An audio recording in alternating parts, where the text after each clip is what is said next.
Good evening. A July crash that killed a mother and son in Lewis County claims a third life.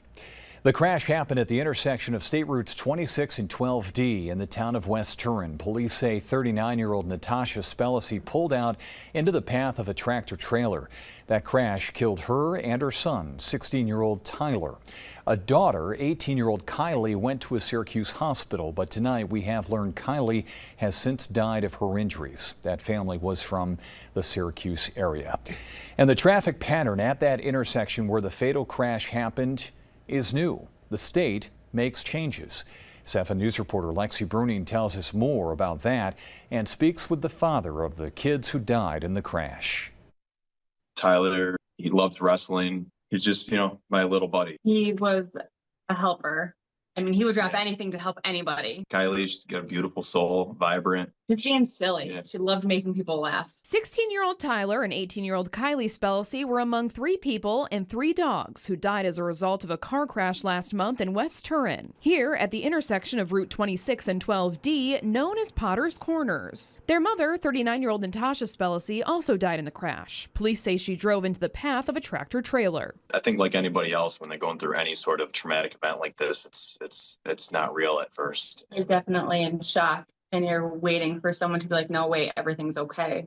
But that never happened. There's 3 people from one family. That's tragic.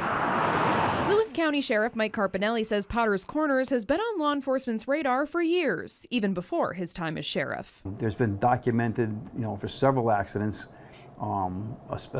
especially fatal ones there before. As of last week, the once 2-way stop at Potter's Corners became a 4-way stop. Signs on either side of the road warn drivers of the upcoming stop. It's no longer the caution, going east and west. It's a full stop, north, south, east, and west, all the way across. Carpinelli says this new 4-way stop behind me is going to take some getting used to, especially for drivers who frequent this intersection. He says it's important for drivers to be cautious and be aware of their surroundings. You can go out there and see all the skid marks where people realize all of a sudden now it's a 4-way stop. So, that's a good thing. I think people are catching on to it. The Spellseys say they hope the changes will prevent others from losing their loved ones and send a reminder that life is fragile. And I really believe, regardless of this situation, there can be more good that comes out of it than bad. This is obviously an extreme example of that, but I just try to stay positive. The state notified the public of the traffic pattern change in the first week of August. Lexi Bruning, 7 News.